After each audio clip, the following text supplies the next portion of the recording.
大家早晨。因為而家我哋都有好多工作要做，大家一定要注意安全，做事唔可以心急。大家精精神神，今日繼續開工，好唔好？好。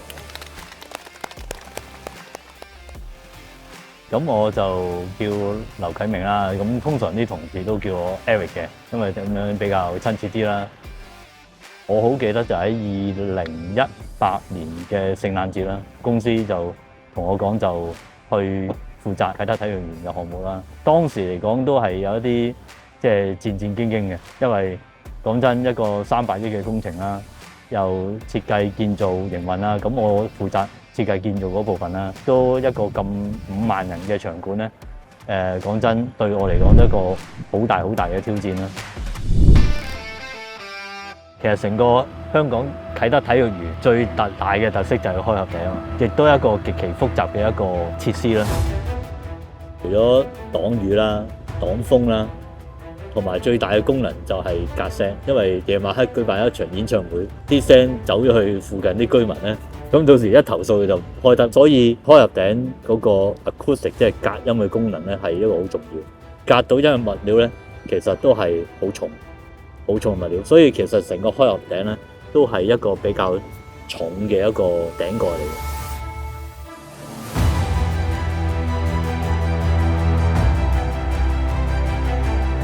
雖然話吊運一個開合頂係8個小時，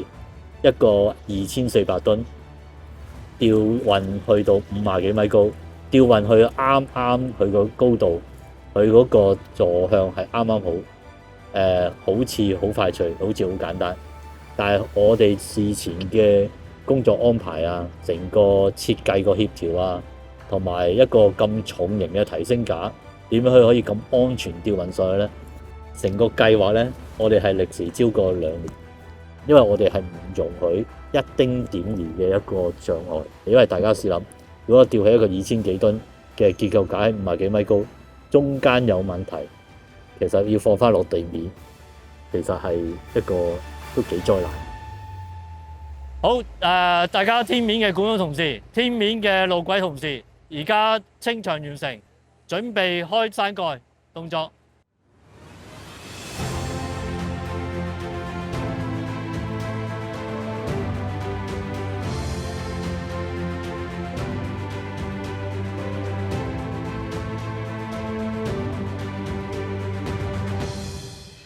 做工程最困難係咩呢？其實就係交貨俾營運最終去交俾公眾呢。其實嗰下其實係最難，真正體現嗰個工程由設計、建造、營運係咪做得好？究竟對呢個場館佢哋覺得係一個好定係唔好嘅場館？